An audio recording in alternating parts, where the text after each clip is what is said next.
I'm trembling with fear as I write this, recalling the stories that terrified me as a child. Please forgive any typing errors or strange phrases. I've never seen anything too out of the ordinary, but there was a family in the neighborhood that had lived there for generations. They were a large, loud, and peculiar family made up of uncles, parents, grandparents, and children, owning most of the land. Apparently, the son and mother had mediumistic abilities and often saw spirits or other apparitions in and around the house. They would often mention being tired from waking up in the middle of the night to noises and seeing long-dead people and relatives.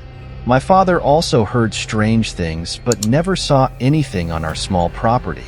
Our house was built between 1910 and 1915. Here's a brief summary of the 5 years that family shared with us, living in that place. The mother told us about her experiences as a teenager and on several occasions after the first incident. She used to wake up to old classical music coming from the living room, sometimes from the bedroom too. Whenever this happened, she would see a large group of people dancing and floating in the air. Before her house was built, there was a mansion on that site, a ballroom or a festive gathering place. She asked if anything had been built there before her house, and the answer was yes. The floor of the previous building was at the same level where she saw the spirits dancing. Additionally, she often saw her late father-in-law when visiting her mother-in-law's house. He was a very bad and stubborn man, harsh with the entire family, and she never understood how her mother-in-law managed to live in that house. All the guests who ever stayed there couldn't remain for more than a few hours because they felt an unwanted, very strange, and oppressive sensation.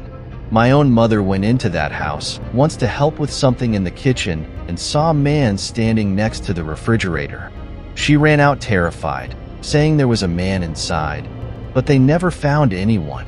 When she looked at the living room and the hallway leading to the second floor, she felt something she had never felt before.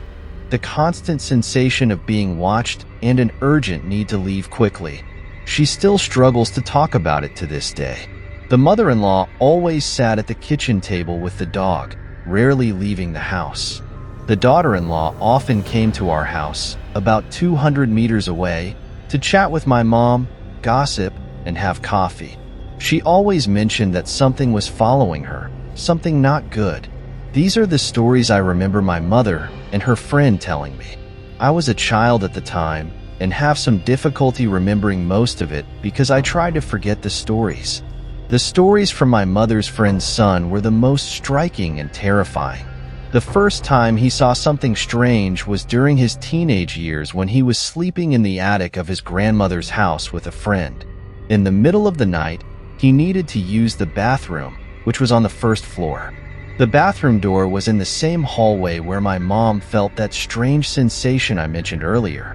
Between the bathroom door and the stairs, there was a black wall with a mounted deer head.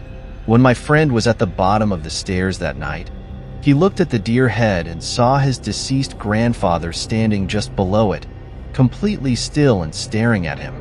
My friend froze in terror for about 5 seconds before starting to scream for help, at which point the grandfather disappeared.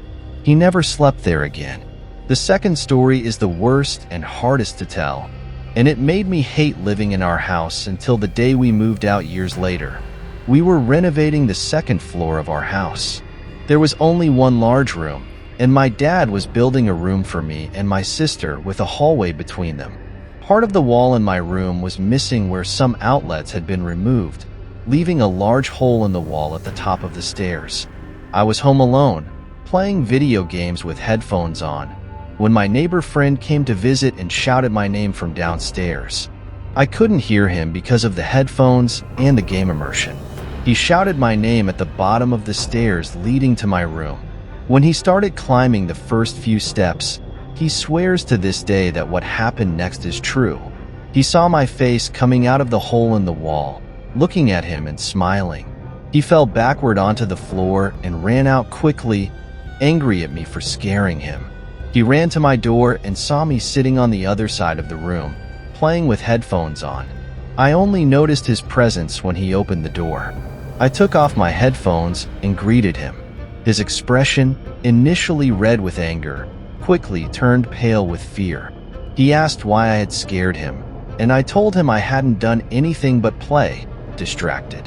I'll never forget the rapid change from anger to terror on his face. He never set foot in my house again. Additionally, I would find lost shoes of different colors and with bite marks, even though there were no animals around, in the strangest places.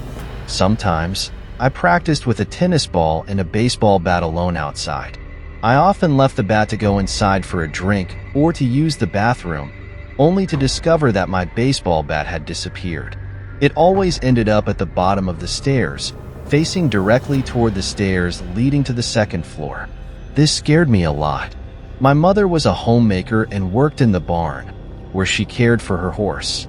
She did various manual tasks and fixed things around our property while my father worked in the city. We had a small barn for the horses with a little room next to it for the chickens, right next to our main house. Across the property, there was a larger, older barn where the previous owners had slaughtered pigs and sheep. I never wanted to go inside.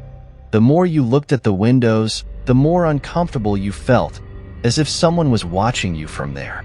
When it was necessary to enter the larger barn to help store hay or something like that, I could never stay inside for more than a few seconds and always avoided looking anywhere but directly at the ground.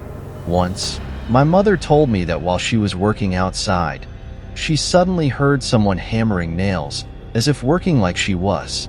She was perplexed and frantically looked around our property, trying to find who was making the noise. However, she never found anyone, although she frequently heard that sound. Additionally, my mother also sometimes heard the faint sound of a child crying coming from the smaller barn where her horse was kept. My mother's horse was always restless and often refused to enter that barn. Eventually, we converted that barn into a garage and moved the horse to the larger barn, but it always preferred to stay outside when possible.